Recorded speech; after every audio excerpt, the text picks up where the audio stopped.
On a reçu l'ordre de partir pour l'Algérie, pour embarquer pour la France. Et puis un jour, on a attendu l'ordre, et on a dit, ne bougez plus, on embarque demain matin à première heure. Alors immédiatement, un cri de joie d'aller... On était tous pareils, il n'y a pas un qui était avec mauvais esprit. On partait pour faire la guerre avec notre jeunesse. Quand on a débarqué à Marseille, il y avait des bateaux, il y avait des sirènes, alors c'était lugubre.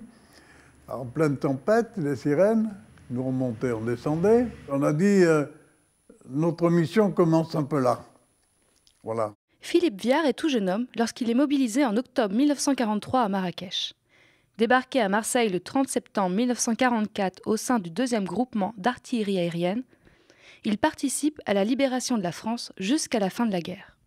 Dans l'artillerie, on n'est pas en contact direct avec l'ennemi. On a traversé un village, par exemple, une fois, on a traversé un village où les gens nous ont reçus sur le bord des routes avec des fleurs, avec des cognacs, des trucs.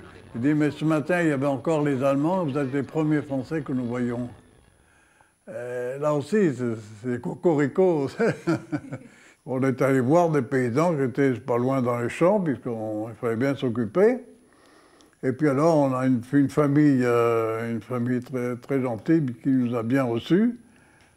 Et là-dedans, il y avait une jeune fille charmante et qui m'a dit, si vous voulez, je peux être votre marraine de guerre. On correspond, on envoie des colis de ravitaillement pour aider le moral, on envoie du courrier, des photos, c'est ce qu'on appelle marraine de guerre.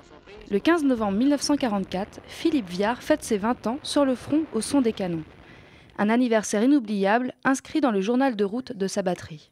Nos batteries C&D effectuaient des tirs sans interruption pour soutenir l'infanterie et neutraliser l'artillerie et les défenses ennemies avec au total plus de 1000 coups. Alors moi j'ajoute que de bougies pour ces 20 ans à Chamsol. Je suis toujours fier d'avoir participé à mon humble poste à la libération de la France.